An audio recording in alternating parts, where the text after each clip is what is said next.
AITA for telling my mom's boyfriend his son is not my responsibility. So for context, I, 17F, live with my mom, 38, and her boyfriend, Mark, 42. They've been together about a year. He moved in around 6 months ago because rent is expensive and we're practically family anyway. His son, Jake, 10, started staying over every other weekend at first, which was fine. But then it turned into every weekend. And now? He's here 5 days a week because my ex is being dramatic. Jake isn't a bad kid. He's just a kid. Loud, messy, follows me around like I'm his emotional support animal, and thinks no means ask again but louder. Here's the problem. Somewhere along the line, Mark decided I am Jake's built-in babysitter. It started small. Hey, can you keep an eye on him while I run to the store? Then it escalated. Can you help him with homework? Then, just take him to the park, I'm tired. And now it's, you'll pick him up from school, right? I need to work late. No one ever asked. It was always assumed. I'm in my last year of school. I work part-time. I'm applying to colleges. I have my own life. But every time I try to set a boundary, I get the same script. We're a family now.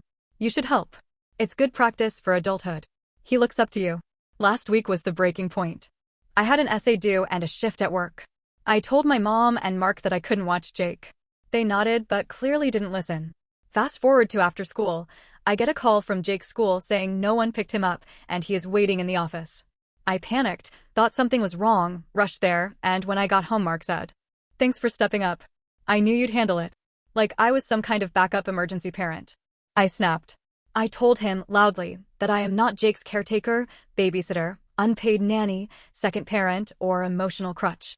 I told him I didn't choose to have a kid at 17, and if he wants someone to raise his son, he should do it himself or hire someone. He got super defensive and said I was being disrespectful and selfish. My mom said I shouldn't have made it a scene and that I hurt his feelings.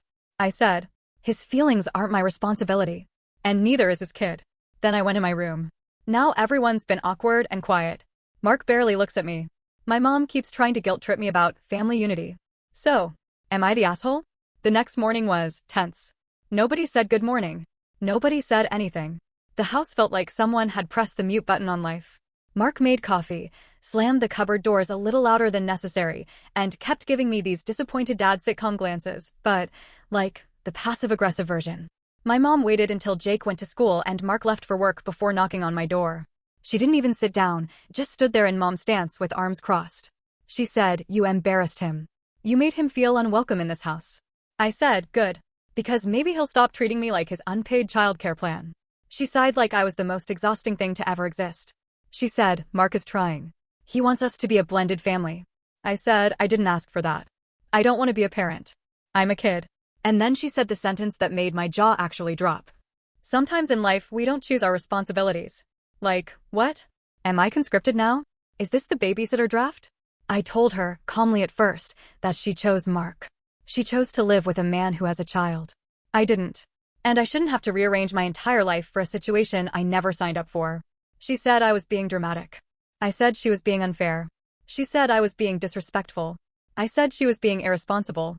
And then she walked out and said, "We'll talk when you're ready to apologize." Spoiler, not happening. Later that day, I went to work my shift, and when I came home, guess who's sitting on the couch with a smug expression? Mark. He says, with this tone like he's the mature adult in this situation, "We need to talk." All three of us. My stomach dropped because that sentence always means nothing good. So we all sit at the table, and Mark launches into this speech like he's presenting at a corporate meeting. We're a family. Families help each other. Sometimes we need to step into roles we didn't expect. Jake needs stability and positive role models. Then he finishes with, "So going forward, you'll have designated days to watch Jake so there's no confusion. Like, I'm an intern." I looked at them both and said, "No, I won't. I didn't agree to this. If you need help, hire someone or take care of your own child." Mark scoffed and said, "Well then maybe you're not mature enough to live in an adult household." And I said, "Then maybe I shouldn't live here." My mom's eyes got wide, like she didn't think I'd go there. But I meant it. The room went dead silent. So, yeah, that's where we left it. No screaming, no name-calling, no slammed doors.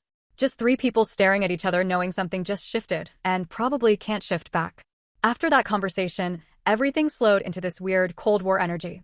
No yelling, no more confrontations, just silence and awkward tension thick enough to spread on toast. I kept going to school and work. Mark kept sulking. My mom kept pretending everything was fine while looking like she was one emotional shove away from bursting into tears. Jake seemed confused. He kept asking why I didn't want to play Minecraft anymore or help him with math. I didn't blame him, he's a kid caught in adult mess. So I just said I was busy with school. Which wasn't a lie. 2 days later, my mom tried again. She knocked on my door and said, "Can we talk without attitude?" Which is mom language for, "I want you to agree with me before we start." I stayed neutral and said, "Okay." She sat down this time. That shocked me more than anything. She said she understood that I was stressed, that things changed fast, and that maybe she hadn't handled it perfectly. That was the closest thing to an apology I was getting, and honestly, I'll take it. But then, because nothing can be simple, she added, "You do need to compromise. You live here, and Mark and Jake are part of this home now." I told her I wasn't refusing to compromise, I was refusing to parent. I said, "I'll hang out with Jake sometimes. I'll be kind. I'll include him when I can. But I'm not responsible for him. I'm not raising him. I'm not scheduling my life around him." She went quiet and said, "Mark feels rejected. He thinks you don't respect him." I actually laughed. Not loudly, just that little sharp laugh that escapes when someone says something unreal. I said, "Respect isn't given because someone moved their stuff into the house. Respect is earned. And acting like I'm the family maid isn't earning it." She didn't have an answer for that. Later that evening, Mark tried round 2 of the lecture, but I shut it down before he built momentum. I said calmly, "I'm not discussing this again." I set my boundary. "If that's a deal breaker, say it." He stared at me like he expected me to break first. I didn't. Then, because apparently he needed the last word, he muttered, "When I was your age, I took care of my siblings without complaining." And I said, "Cool. Then you should be great at taking care of your son." He walked away after that. That night, I overheard him telling my mom, "She's making everything difficult. Maybe she needs consequences." Like I was one of his kids. My mom didn't say anything for a minute, then I heard her quietly respond, "She's not wrong."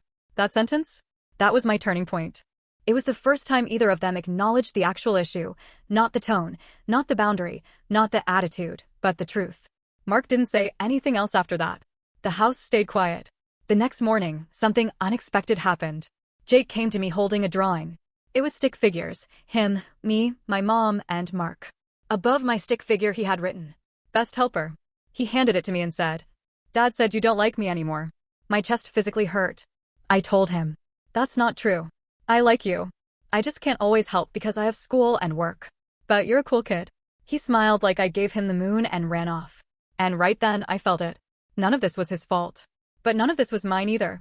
The weekend rolled around, and normally that meant chaos, Mark pacing, Jake yelling about video games, my mom mediating everything like a UN diplomat who desperately wanted a nap.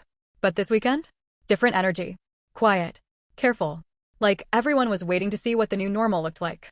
Saturday morning, I came downstairs to grab breakfast before work, and Mark was already at the table with coffee. He cleared his throat like he was about to give a speech again, and for a second I prepared myself for round 47 of Family Means Free Childcare. But instead he said, "I've been thinking. I shouldn't have assumed things." I froze mid-toast butter. He kept going. "I grew up helping raise my siblings. It felt normal to me. But you didn't sign up for that. And I shouldn't have put that on you." My mom was standing near the stove, pretending to scramble eggs but very obviously listening. Then he added, "I hired a sitter for weekdays. And I'm going to talk to Jake's mom about adjusting schedules." My jaw might have actually hit the floor. My mom looked relieved, and maybe a little proud, like she finally accepted this wasn't rebellion, it was boundaries. I didn't know what to say at first, so I just nodded and said, "Thank you." He nodded back and said, "I want this to work. But I can't make it work by forcing roles on you."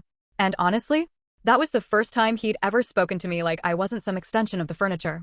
Later that afternoon, Jake came up to me with the same drawing from before, but he'd crossed out "best helper" and wrote, "Cool sister, not babysitter." Which, okay, I won't lie. That made me laugh. So now things aren't perfect, they're not magically sitcom fixed, but they're better. Mark still gets weird sometimes, but he checks himself. My mom finally understands that being someone's partner doesn't mean sacrificing your kids' autonomy. Jake still tries to drag me into Minecraft marathons, but now he asks and accepts no. And me? I finally feel like I live in a house, not a job.